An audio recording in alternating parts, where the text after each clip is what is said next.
Thomas Bearden and John Bedini and Tony Craddock and the work that's in the open files on T. Townsend Brown's work, the Stan Meyer technologies that have existed, and people we know who worked with Stan Meyer who have an understanding of it.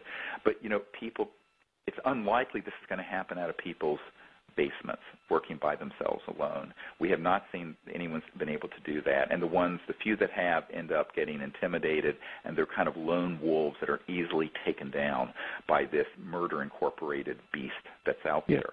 So it's very difficult, and so the public needs to hear me when I say, look, we've got to find a way of coming together to do this, because it's the fate of the planet. I mean, and what kind of planet we're going to have for our children and our grandchildren, and how we're going to be living on this planet. People are talking about these cap and trade regimes, and which also is just a way of saying tax and spend, and having goals to phase out all this fossil fuel stuff by 2080 or 2050, way down the line. We'll all be dead and buried. That's just a way of kicking the ball down the field, passing the buck to another generation, when we have sitting at Oak Ridge and we have sitting in other facilities the definitive solutions that we, the taxpayers, have either developed or have spent money to confiscate by these people who aren't representing us in the government. They're representing the big special interests of big oil and the petrodollar and the big global financial concerns and conglomerates and the transnational corporate nexus of people who want to keep the global economy under their thumb. And I think that this is something that all of us have to understand. We have to, frankly, say no to and rise up against, but not in a violent way, in a velvet revolution way, where we say, look, we're going to come out with these things ourselves, and we're going to do it so that there are millions of people who know about it and support it, and that's what we're asking for.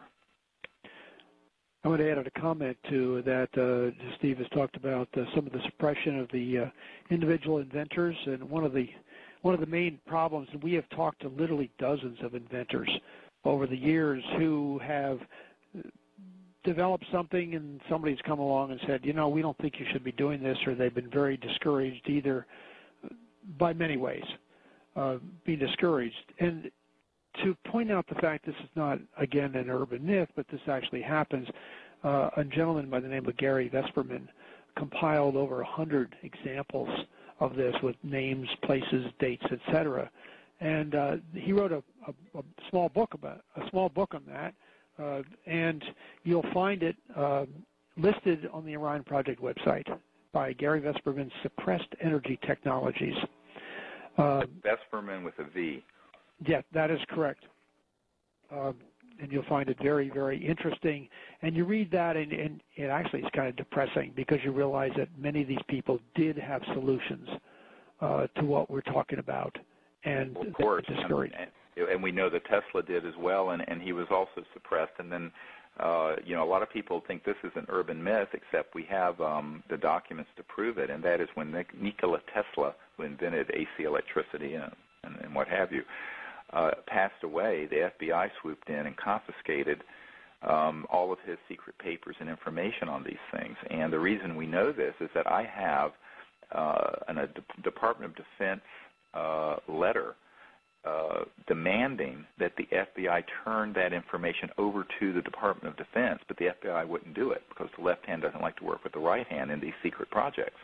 And so this is a smoking gun that, in point of fact, the FBI did go in there, confiscate this information, and this has been going on for decades. So this nasty little game where our government has been hijacked and infiltrated by these petro-Nazis and people who are absolutely, as Tom Bearden calls them, Dr. Bearden calls them, these devils that are in the system. And it's very, very hard for someone working by themselves or even a small, and that's why we have to do this as on the one hand, an research and development program that has good security around it, but also that is being done with the knowledge and support of millions of people, like those of you listening to the World Puja Network. And again, I want to thank the people of the World Puja Network that they give us this time so we can update you on these incredibly important issues. And I think that this is something that people have to understand, that you can't pass the buck and say, well, someone will just come out with one of these things, because people have been coming out with these sort of breakthroughs in technologies for over 100 years, but they all run into this massive buzzsaw of Murder Incorporated that will take them down. And I think this is what we have seen firsthand recently when we began to get these top secret scientists who have worked in the weird science and frickin' magic, as they call it, area of very advanced transdimensional sciences, and have had people come in and call them back into the beast because they were working for the beast their whole entire lives. Their pensions are tied to the beast. And so they didn't have the freedom. So we've got to find people who got the courage and the vision and are free